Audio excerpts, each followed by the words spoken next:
नमस्कार दोस्तों, आप सभी का हमारे YouTube चैनल में स्वागत है। आज के इस वीडियो में बताऊंगा कि चिंता में खुद को बर्बाद होने से कैसे बचाएं। तो चलिए इसके बारे में विस्तार से बात करेंगे। तो ये वीडियो आपके जीवन में एक महत्वपूर्ण सीख देगी, तो इसे ध्यान से सुने।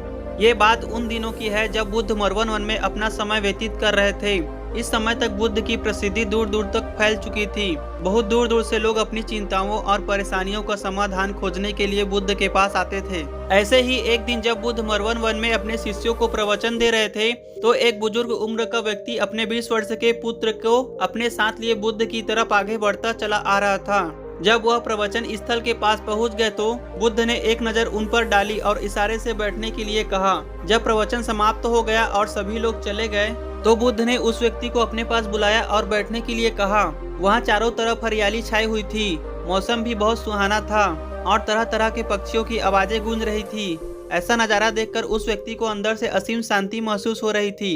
इसके बाद बुद्ध ने उस व्यक्ति से आने का कारण पूछा, तो इस पर व्यक्ति ने कहा, मैं 2 दिन की लंबी यात्रा करके अपने पुत्र को आपसे मिलवाने लाया हूँ। मेरा यह इकलौता पुत्र है और ये हर समय थका थका रहता है। ऐसा लगता है जैसे इसके अंदर कोई जान ही नहीं, कोई प्राण ही नहीं। इसका स्वभाव भी काफी चिड़चिड़ा हो गया है। अगर हम इसे कुछ भी कहते हैं तो यह हमारी छोटी छोटी बातों पर गुस्सा हो जाता है। इसके देखने की क्षमता भी उम्र से पहले ही कमजोर हो गई और इसके बाल भी सफेद पड़ने लगे हैं। इतनी कम उम्र में इतनी बड़ी उम्र का लगना, मुझे तो कुछ समझ नहीं आ रहा है। इसके साथ हो क्या रहा है? मैं अपने पुत्र के स्वास्थ्य को लेकर बहुत चिंतित हूँ। जब मैं अपने पुत्र को वैद्य जी के पास लेकर गया तो उन्होंने कुछ औषधि दी और कहा, अपने पुत्र को तनाव कम लेने के लिए कहो। वो अपने दिमाग में बहुत अधिक तनाव लेता है, इसलिए उसकी ऐसी हालत हो गई है। लेकिन मुझे उनके बहुत समझाने के बाद भी तनाव का मतलब समझ नहीं आया। मुझे नहीं पता कि तनाव होता क्या है, यह किन कारणों से आता है और उसे कैसे अपने पुत्र के दिमाग से निकालूं। लेकिन मुझे सबसे पहले तो ये समझाना है कि तनाव होता क्या है। इसलिए मैं आपके पास आया हूँ। कृपया आप मेरी समस्या का समाधान कीजिए। यह सुन के बुद्ध उसके पुत्र को बड़े ध्यान से देखते हैं, उसके चेहरे को देखते हैं और उसकी आंखों को देखते हैं और फिर उसके हाथों की नसों को भी देखते हैं। यह सारी विधि करने के पश्चात बुद्ध उस व्यक्ति से कहते हैं, तनाव लेना तो कोई नहीं चाहता, लेकिन फिर भी यह तनाव लोगों के दिमाग को दीमक की तरह पकड़ लेता है और व्यक्ति जान भी नहीं पाता कि वह तनाव में जी रहा है। लेकिन अगर व्यक्ति तनाव के कारणों को अच्छे से समझ लेता है और तनाव के बारे में कोई ऐसा पैमाना बना लेता है जिससे वह जान सके कि वह कितने तनाव में है, तो वह इस समस्या का समाधान भी खोज सकता है। सबसे पहले तो तुम ये समझो कि तनाव होता क्या है। जब भी कोई व्यक्ति कोई काम कर रहा होता है लेकिन उसका मन कहीं दूर भटक रहा होता है, कल्पनाओं में होता है, तो उसके शरीर और मन के बीच एक दूरी पैदा हो जाती है। यह दूरी जितनी अधिक होगी, व्यक्ति उतनी ही ज्यादा बेहोशी की अवस्था में होता है और शरीर व मन के बीच की इसी दूरी, इसी खिंचाव को तनाव कहा जाता है। आखिर कोई पसंदीदा खेल खेलने के बाद फुर्तीला और खुशियों से क्यों भर जाता है, जबकि उसने तो अपने शरीर को थकाया है। लेकिन समझने वाली बात यह है कि खेल खेलते समय मन और शरीर एक साथ पूरी तरह से उस खेल में केंद्रित होते हैं, जिससे शरीर और मन के बीच दूरी पैदा नहीं होती और कोई तनाव पैदा नहीं होता। और अगर दिमाग में कोई तनाव था भी तो भी वो भी दूर हो जाता है। लेकिन इसके विपरीत जब हम कोई ऐसा काम करते हैं जो हमें पसंद नहीं है, तो हमारा मन तो उस काम को कर रहा होता है, लेकिन हमारा मन कहीं दूर कल्पनाओं में भटक रहा होता है, जिससे शरीर और मन के बीच एक दूरी पैदा हो गई और तनाव ने जन्म ले लिया। इसलिए व्यक्ति को एक समय पर सिर्फ एक ही काम करना चाहिए और अपने तन और मन की सारी शक्ति उसी एक काम पर लगा देनी चाहिए, जिससे व्यक्ति के अंदर तनाव पैदा ही न हो। इसके बाद बुद्ध ने कहा, तनाव पैदा होने के मुख्य 8 कारण होते हैं और जिसने इन कारणों को समझ लिया वो जीवन भर तनाव मुक्त रह सकता है। मुख्य कारणों में से सबसे पहला कारण है अति महत्वाकांक्षी होना। महत्वाकांक्षी होना अच्छी बात है, लेकिन क्या कभी आपने इस बात पर ध्यान दिया है कि इंसान के लक्ष्य कभी पूरे ही नहीं होते। उसका एक लक्ष्य पूरा हुआ नहीं कि वह दूसरे की तरफ भागने लगता है, दूसरा पूरा हुआ तो तीसरे की तरफ, और इस तरीके से वो अपने लक्ष्य को पाने के लिए जिंदगी भर गोल गोल घूमता रहता है। इसलिए जो व्यक्ति अति महत्वाकांक्षी होता है, जिसने बड़े बड़े लक्ष्य बनाए होते हैं, वह वर्तमान में कभी रह ही नहीं पाता। उसका मन सदैव भविष्य की योजनाएं बनाने में ही व्यस्त रहता है। उसका शरीर तो वर्तमान में रहता है लेकिन भविष्य में ही रहता है, जिससे मन और शरीर के बीच दूरी पैदा हो जाती है और वह तनाव भरी जिंदगी जीने लगता है। बुद्ध के मुंह से यह बात सुन उस लड़के ने कहा, बुद्ध, तो फिर इसका मतलब है कि हमें लक्ष्य नहीं बनानी चाहिए, क्योंकि लक्ष्य बनाना भी तो महत्वाकांक्षी ही है। इस पर बुद्ध ने कहा, जीवन में लक्ष्य बनाना कोई गलत बात नहीं, लेकिन समस्या तब उत्पन्न होती है जब वो अपना पूरा ध्यान उस लक्ष्य से मिलने वाले परिणाम पर ही लगा देते हैं और उसके परिणाम की चिंता करते रहते हैं। व्यक्ति को वर्तमान में जीना आना चाहिए। आप लक्ष्य बनाइए और उस लक्ष्य की प्राप्ति के लिए कड़ी मेहनत करिए, लेकिन साथ ही साथ आपको इस बात का ज्ञान भी होना चाहिए कि आप अभी वर्तमान में जी रहे हैं और वर्तमान ही सत्य है। बुद्ध ने आगे कहा, तनाव का दूसरा सबसे बड़ा कारण है ईर्ष्या। जब व्यक्ति ईर्ष्या और जलन से भर जाता है तो उसका मन अंदर से सड़ने लगता है। ईर्ष्या एक आंतरिक घाव है। आंतरिक घाव यानी मन का घाव। व्यक्ति के शरीर का घाव तो भर सकता है, लेकिन मन का घाव कभी नहीं भर सकता। इसलिए व्यक्ति को दूसरों की खुशी और तरक्की से कभी ईर्ष्या नहीं करनी चाहिए, कभी जलना नहीं चाहिए, क्योंकि तनाव का कारण है। इसके बाद बुद्ध ने तनाव का अगला कारण बताते हुए कहा कि आलसीपूर्ण काम करने से भी मन में तनाव पैदा होता है। जो काम करना हमें पसंद ही नहीं, जिस काम में हमारी रुचि ही नहीं, उस काम में हमारा मन लग ही नहीं पाएगा। हमारा शरीर तो वहीं बैठा रहेगा, लेकिन हमारा मन कल्पनाओं की उड़ान भरेगा, जिससे शरीर और मन के बीच दूरी पैदा हो जाती है और व्यक्ति तनावग्रस्त हो जाता है। इसलिए इंसान को हमेशा अपनी रुचि के अनुसार ही कार्य करनी चाहिए। अगर व्यक्ति ने यह पता कर लिया कि उसे कौन सा काम करना पसंद है और वो उसी काम को अपने जीवन का लक्ष्य बना लेता है, तो फिर वो काम उसके लिए काम नहीं बल्कि खेल बन जाता है। फिर बुद्ध ने कहा, तनाव का चौथा कारण होता है कि किसी दूसरे से इच्छा रखना। बुद्ध ने उस व्यक्ति की ओर इशारा करते हुए कहा कि एक पिता होने के नाते तुम्हारे अपने पुत्र से बहुत सी अपेक्षाएं होंगी कि तुम्हारा पुत्र एक बहुत ही कामयाब इंसान बने, तुम्हारा नाम रोशन करे, जैसा तुम चाहते हो उस तरह का जीवन जिए, तुम्हारी हर बात माने।